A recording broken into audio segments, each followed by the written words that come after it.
So you might type something like, my husband is non-stop arguing with me, or my boyfriend is jealous, or my husband doesn't show interest in me, or we fight every day. Whatever you're typing into Google, these are real feelings. This is things that you're experiencing with your partner, and this is what you want to fix. You want to be heard, you want to be reassured, and you want to be understood. You want to find a path forward, but the internet Google search may not always carry you in the healthiest perspective that will improve your relationship. So Google ends up telling you that your husband is a narcissist. He's a psychopath. Or maybe it's you. Maybe you're the narcissist. Maybe somebody there is bipolar. Suddenly there's a diagnosis for everything. OCD, NPD, HPD, BPD, antisocial personality, you name it.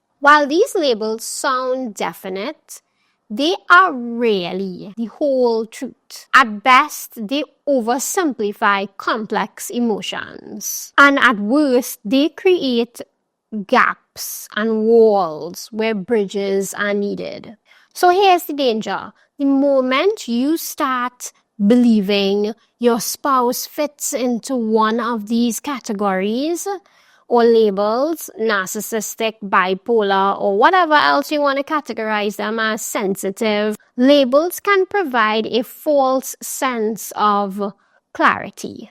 So you want clarity, but it's a oversimplified version of the whole truth. So these labels can make you view your spouse as a category and not a person. And when you stop seeing the person and you see them as a category, it becomes harder to connect with them. Instead of helping, these labels sometimes lead to broad stroking everything your partner does. So if you put them in a category of NPD or HPD or BPD, anything they do, anytime they're angry, anytime they disapprove of something, any small reaction, any ignoring of anything, you will just be like, oh yeah, when I read that Psychology Today article, that's exactly the symptoms that I saw. That's exactly the way that type of person deals with other people. And without realizing it, this is the beginning of when you start to devalue your spouse. And I'm telling you this because this doesn't just hurt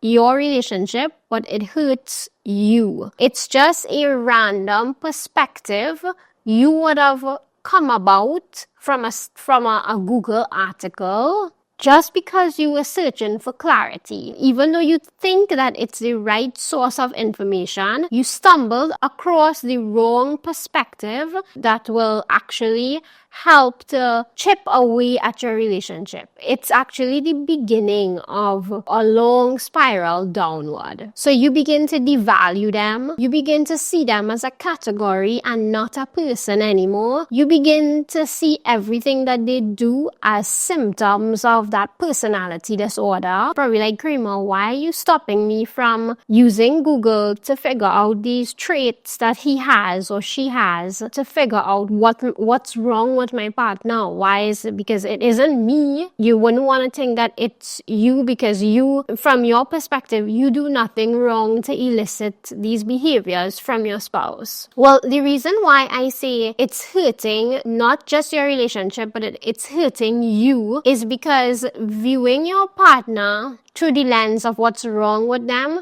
and chipping away at the very foundation that builds a thriving partnership, it doesn't do anything for you, because this person that you know you've chosen to build a relationship with, or you fell in love with, or you have a romantic story with, or you have a history with, or you had so much thoughts about the future and how lovely and romantic and successful and great it could be, and then you do this diagnosis and now you think your spouse has some kind of, they are a category and not a person anymore. What does it do for your mental state if now you think that this one person that you've chosen is mentally sick?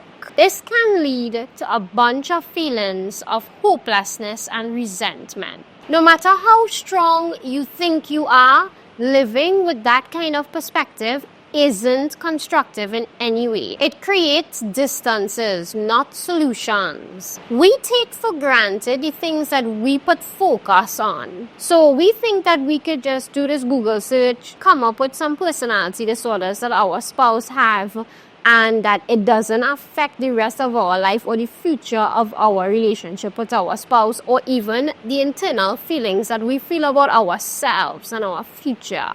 Like, if we put focus on sickness, the sickness will start manifesting or showing up in all different ways. Every single thing that your spouse does will now appear to be that condition that you Googled that they had.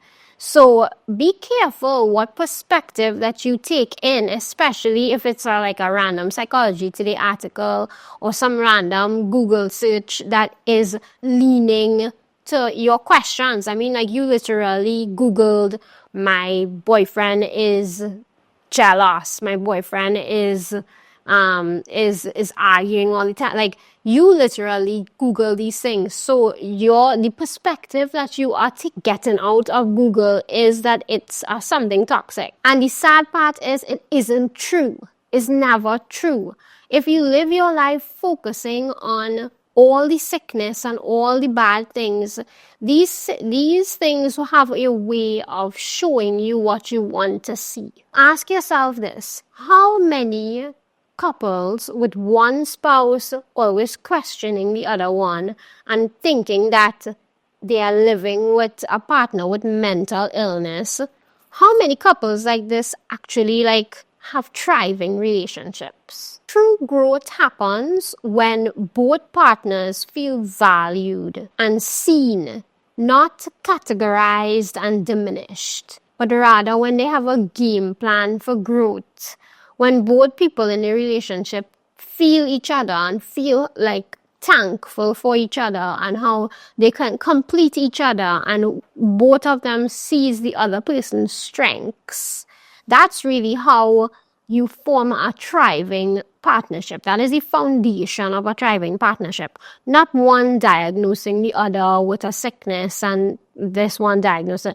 You don't focus on your partner's weaknesses, and because some difficulty arises, you don't not validate what your spouse is saying and try to instead categorize them with a personality disorder or some kind of dysfunction. You actually hear and see what they're talking about and give those particular points that they are making, or if they're reacting in a certain way, try to dive into why they could be reacting in a certain way. Is it an uncovering an insecurity?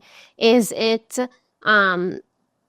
they feeling a specific way? What you're wearing is making them insecure? What you're saying or what you're doing is making them insecure?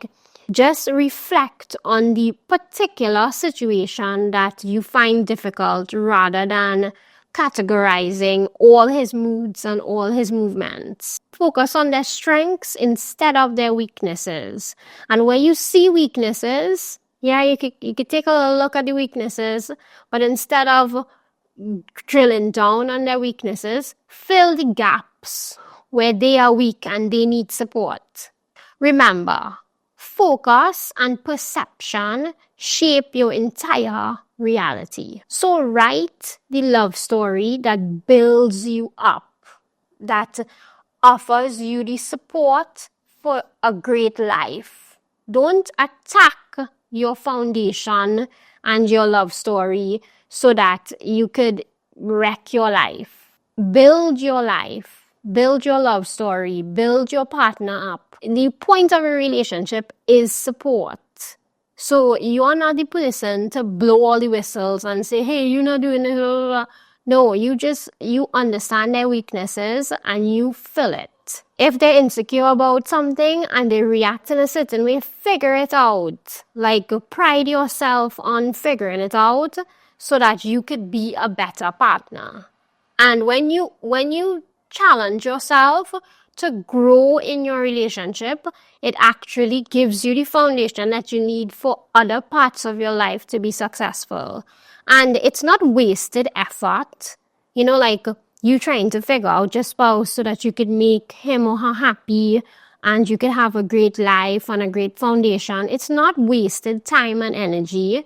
The same skills that you build from doing those things with your spouse and for your life actually is useful in many other things. It's useful in business. It's useful in relationships with other people, in friendships. It's useful in community work, in work, and just general life skills. So remember, it's your everyday thoughts, actions, and reactions that define your story.